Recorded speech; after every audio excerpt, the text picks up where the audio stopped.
guys, today's project is so easy. You can do it from right in your rocking lounge or in your patio area if you want to. You guys have seen us do moss harvesting videos in the past where we actually go out and find some moss in nature, dig it up, and then plant it. But today I got lazy and I wanted to go get some from the store. I found this at Home Depot, and actually I'm not even sure if it's technically considered a moss, but it has the same look, and that's all that matters to me at this point. What's great about this too, you've probably gone into Home Depot or Lowe's into the indoor section and seen these hanging.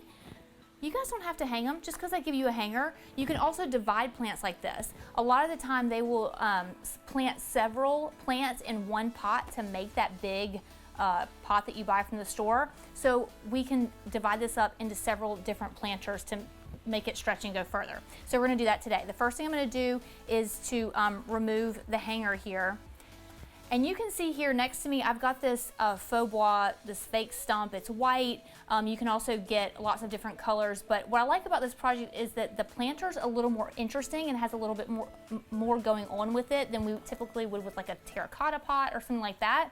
And then we're doing a super simple planting inside of it. I just like the look of a simple green plant in a white pot. I just think it's really beautiful, especially you can see I'm sitting here in my outdoor space, and we can definitely use this as a vignette sitting on my outdoor table. Simple is always good. It's gonna make a mess to start with though. So I'm gonna tip it over, and then I'm gonna divide it up. It's probably really wet, I would imagine. Yeah, and look how much dirt. You're not gonna need all this dirt for your project. You can always slough some of it off. Obviously, if this is a moss or any kind of indoor plant, it probably wants to stay pretty moist most of the time. And you can see how easily it pulls apart. So what I'm gonna do is I'm gonna divide it in half, and then I'm gonna turn it back on into itself like this to create that round look that we're going for. So I'm gonna plant this in here, and I wanna take special care. Oh, I'm losing it all over the place. Take special care. You see there's a dip right here.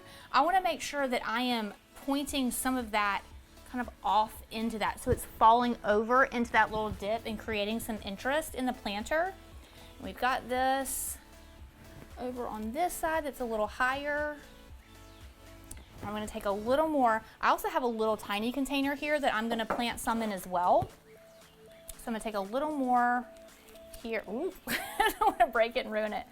That I'm gonna take a little bit of dirt off of, and then I'm gonna push it over on this side as well, so you guys can see what's happening here.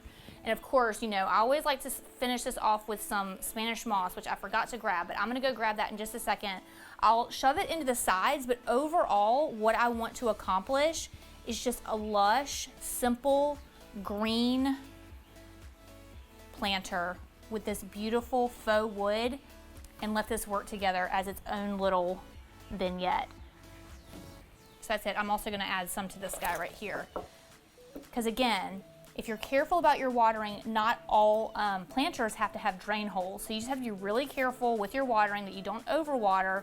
But this plant likes to stay pretty wet, so you should be pretty safe. Unless you're really just an overwaterer, which I guess some people are. Be careful, guys. All right, so basically I'm just gonna pull off as many roots as I can. Really ball it up. And then stick her in there like that. Tuck it around the sides. Now this is just a piece of pottery that I picked up at a thrift store. I don't even know how long ago. I probably paid $1 for it. But they just make the cutest planters and make an interesting focal point to put together. If you had 3 of these together, you know, you can put one more object here and you can create a little vignette, and then it adds a little color to your situation. So if you guys have any questions, be sure to comment below. It's that simple. Get to planting, you guys.